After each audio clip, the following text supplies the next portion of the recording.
കഴിഞ്ഞ ദിവസം ഒരു കുട്ടി വീട്ടിലെത്തിയിട്ട് അമ്മയോട് ചോദിക്കുക, അമ്മേ ഒന്നോ വലുത് രണ്ടോ വലുത്? മാഷ് പറയാ ഒന്നിനേക്കാൾ വലുത് രണ്ടാണെന്ന്.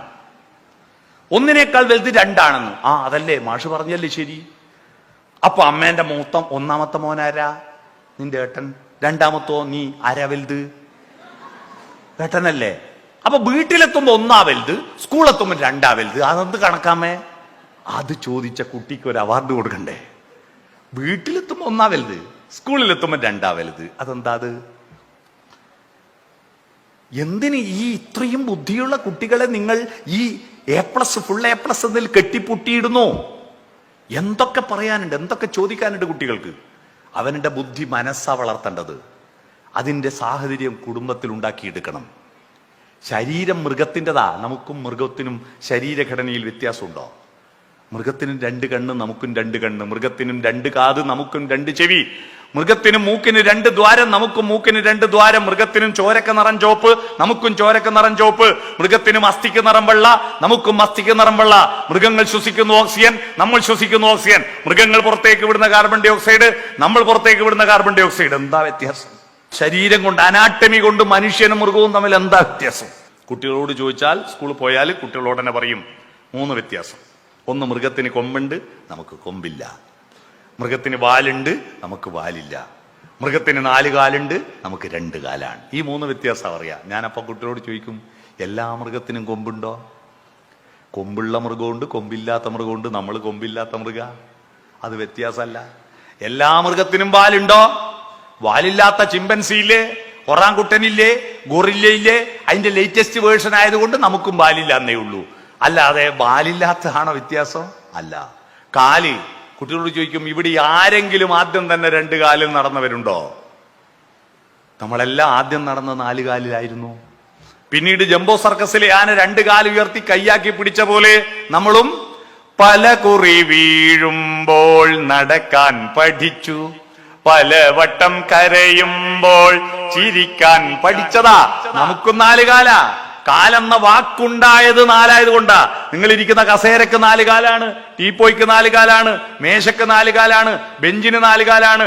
4 മൂലക്ക് കാലില്ലേ നിൽക്കൂല. കാല് 4 ഒരു സെറ്റാണ്. അപ്പൊ ഒരു കാല് 4-ൽ 1 4-ൽ 1 കണക്കിന്റെ ടീച്ചർ പഠിപ്പിച്ചത് 1/4, 1/4. 1/4 അല്ലേ കാല്. കാലിന് കാലെന്ന് പേര് വന്നത് 4-ൽ 1 ആയോണ്ടാ. കാലും കാലും കൂട്ടിയാൽ അരയാണ്. ഇതാ എന്റെ ഒരു കാല് പ്ലസ് മറ്റേ കാല് സമയം, ഇതല്ലേ അര. 2 കാല് കൂട്ടുന്ന കൊണ്ടാണ് അരയായത്. വാക്കുകൾ വന്നതിനൊരു കാരണമുണ്ട്. എന്റെ നാട്ടിൽ ഈ സാധനത്തിന് പറയാ വിറതാങ്ങി എന്നാ. വിറതാങ്ങി. പ്രസംഗിക്കുന്ന ആൾക്ക് വിറക്കുന്നുണ്ടെങ്കിൽ താങ്ങി പിടിക്കുന്നത് കൊണ്ട് വിറതാങ്ങി. ഈ ഹാളിന്റെ ചുമരിന് ചുമരെന്ന് പേര് വരാൻ കാരണമുണ്ട്. വെറുതെ ഒരു ചുമർ എന്ന വാക്കുണ്ടായതല്ല. മേൽക്കൂരിയെ ചുമന്ന് നിൽക്കുന്നതാണ് ചുമര്. ദോശക്ക് ദോശ എന്ന് പേര് വരാൻ വെറുതെ ഇട്ടതല്ല പേര്. ദോ എന്ന് പറഞ്ഞാൽ 2 ഹിന്ദിയിൽ. തട്ടിൽ ഒഴിക്കുമ്പോഴും മറച്ചിടുമ്പോ ദോശ, അങ്ങനെയാണ്. ഇതാണ് ഇത്. ഞാനൊരു സ്കൂളിൽ പറഞ്ഞപ്പോ ഒരു പയ്യൻ എഴുന്നേറ്റ് ചോദിക്കുക, എന്നാ പൊറോട്ടക്ക് എങ്ങനെയാ പൊറോട്ട എന്ന് പേര്? പെട്ടെന്ന് ചോദിച്ചപ്പോ ഞാൻ പറഞ്ഞു, നല്ല പൊറോട്ടയാ, ഉയർത്തിപ്പിടിച്ചു നോക്കുക, അതിന്റെ 2 പൊറോട്ടയായോണ്ടെന്ന് പറഞ്ഞു. അല്ലേ? പുതപ്പിനെങ്ങനെ പുതപ്പ് എന്ന് പേര് വന്നു? നിങ്ങൾ പുതച്ചാ ഒന്ന് മറിഞ്ഞു കിടക്കുമ്പോ പുതപ്പങ്ങ് പോവും. തണുപ്പ് വരുമ്പോൾ ടോർച്ചടിച്ച് നോക്കുവോ? കൊതുകടിക്കുമ്പോൾ ലൈറ്റ് ഇട്ട് നോക്കുവോ? കൈകൊണ്ട് കാലോണ്ട് തപ്പും, പിന്നെയും പോവും. തപ്പ് പോ തപ്പ് പോ തപ്പ് പോ തപ്പ്. വാക്കുകൾ വെറുതെ ഉണ്ടാവുന്നില്ലെന്നർത്ഥം.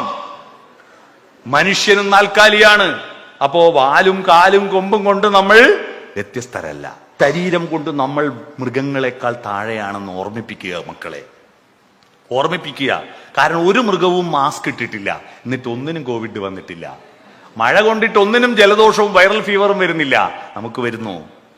പശു പ്രസവിച്ച പശുക്കുട്ടി അരമണിക്കൂർ കൊണ്ട് എഴുന്നേറ്റ് ഓടും. നിങ്ങൾ ആരെങ്കിലും പ്രസവിച്ചിട്ട് അരമണിക്കൂർ കൊണ്ട് ഓടിയ മക്കളുണ്ടോ? 6 മാസം കഴിഞ്ഞു കമിഴ്ന്ന് കിടക്കാൻ. LKGയിൽ അംഗൻവാടിയിൽ അയക്കുമ്പോ 3 വയസ്സ്, 3ാമത്തെ വയസ്സിൽ പശു പ്രസവിച്ചിട്ടൊരമ്മയാണ്, മുലയൂട്ടുന്ന അമ്മ. നമ്മളെ കുട്ടിയോ? പശുവിന് തിന്നാൻ കൊടുക്കുന്ന ഭക്ഷണം എന്തെങ്കിലും നല്ലതാണോ?